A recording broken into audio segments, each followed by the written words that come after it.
Devons mener, impulser le développement industriel par la valorisation de potentiel en République de Djibouti et répartir territorialement la création de richesses. Développer des filières de valorisation créatrices d'emplois. Appuyer et relancer les activités industrielles existantes. Rendre le système institutionnel apte à enclencher et à accompagner le décollage industriel et s'approprier les techniques développées.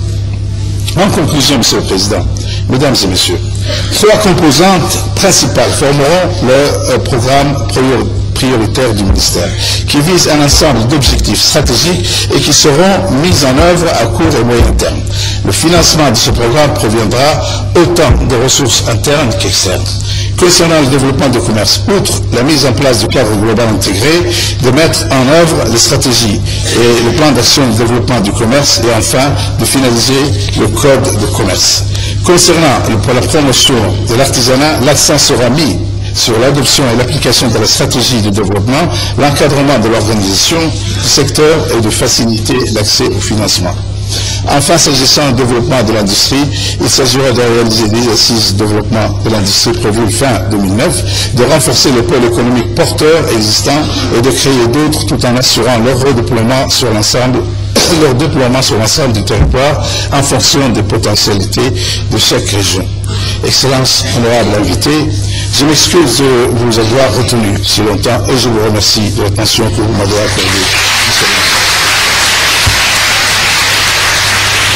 Monsieur, c'était le ministre du Commerce, son Excellence, Monsieur Lefri Abdelkader Ben Makrama,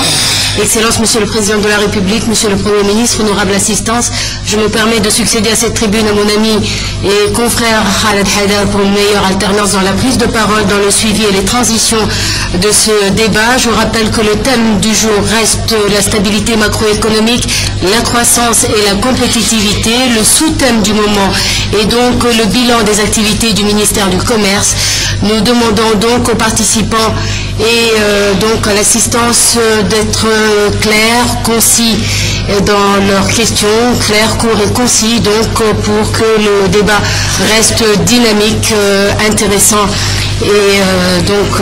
interactif. Voilà, le débat est ouvert. Vous pouvez demander la parole à tout moment. Assalamu alaikum wa rahmatullahi wa barakatuh. Hadalka kuma raagaya laba kelmadood ma noqonayaa waxaan filayaa waxyaalaha la soo qortay dib uma noqonayo waxa uu ficay waxay noocyeen inuu ka hadlayay imika warshadii dhagax guguunaysay al-Isbiix taana isaga nudiinaya si uu ugu macnayaanu ayaha damba wixii soo socda ee doonayna himilada ku jiro ma sheegaya waxaan jeclaan lahaa inuu ajandiisa ku darsado ugu horeysa shir lagu qabtay Djibouti oo u gaara dawladaha aan bal lahayn oo la soo casumo oo lagu qabtay Djibouti shirkaasoo u furaya ilbaabada si ay u arkaan tayada Djibouti ay leedahay xagga isweydaarsiga iyo wax islaafiska لأنه مانتا بورك دورالي أريبوركي وحكي سوي جران كوكا محا وحا باللود دالي ولو فوقي ولو مالجلي وحويان سيدو لها بالعبضة كوا ريجن كوماهي كوا قلبات كوودن بيكويا لمن خلاصي وعمل فالكران بورك جيبوتي أريبورك جيبوتي كوكا وحا وديسان لها أجاندا منستركا جناسيغا إنو كنت تصدو شر أي شامبر دي كوميرس وكجرتو ووحي وزيردا دلوكا أفريتونك دالك أنكلافيغا يا شامبر دي كوميرس كولا إيو ليسي مالتخاناي وحيالا دافيرينو اللي سوا عزمو وجبوتو لوغو غبتو شروين ولوغو تسيو تيادك جبوتا إلالهي سيها اوغا فايديستان لأنه هو البابكي ليقلي صدح قارنود ايسكو إدارتان طلبات وحويا وحا أفتقنا لقوله création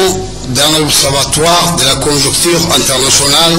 ووزارة المالية ووزارة الجناحية وزير كوباد